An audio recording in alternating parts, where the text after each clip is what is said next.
The Pied Piper of Hamelin, a tale of retribution and redemption.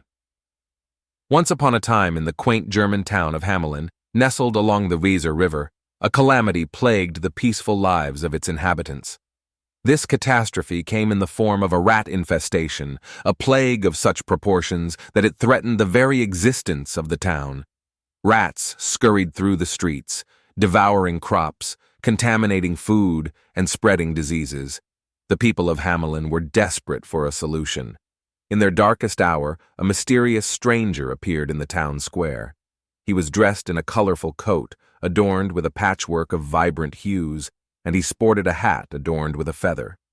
The townsfolk knew him as the Pied Piper, a name derived from his distinctive attire. With confidence, he claimed that he possessed the ability to rid Hamelin of its rat problem. The Piper made an offer to the townspeople. In exchange for his services, he demanded a fee of 1,000 gold coins. Desperate and willing to do anything to save their town, the citizens agreed.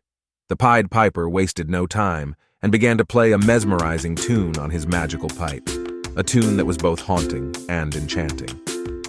As he played, the rats, drawn by the enchanting melody, began to emerge from their hiding places. They followed the Piper as he led them to the Weser River. Without hesitation, they plunged into the water, meeting their watery demise. The town was finally free of the rat menace, and the citizens rejoiced. However, when the Piper arrived at the town hall to claim his reward, the town's leaders went back on their word. They argued that 1,000 gold coins were an exorbitant sum for such a simple task. Instead, they offered him a mere 50 coins, a pittance compared to what was promised.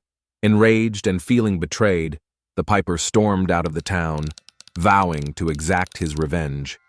One fateful evening, when Hamelin was abuzz with merriment during a grand celebration, the Piper returned. This time he played a different tune, one that was even more enchanting than before. The children of Hamelin, drawn by the irresistible melody, followed the Piper out of the town. They moved in a trance-like procession, oblivious to their surroundings. The parents and townsfolk were filled with anguish as they watched their children vanish into the distance, led by the Piper's bewitching music. Panic and regret washed over them as they realized the terrible consequences of their broken promise. Their children were gone, and the town was left in a state of sorrow. The Piper led the children to a hidden cavern in the nearby mountains, where they lived in happiness and harmony under his care. He provided them with food, shelter, and education, ensuring their well-being. The children learned to play music, just as the Piper had, and they thrived in their new home.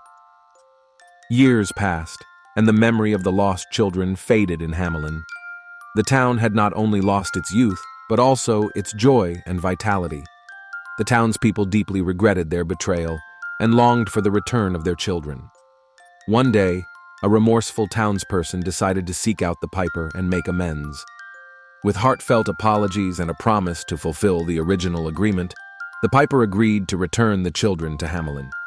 He led them back to the town, where tearful reunions took place and the streets echoed with laughter once again.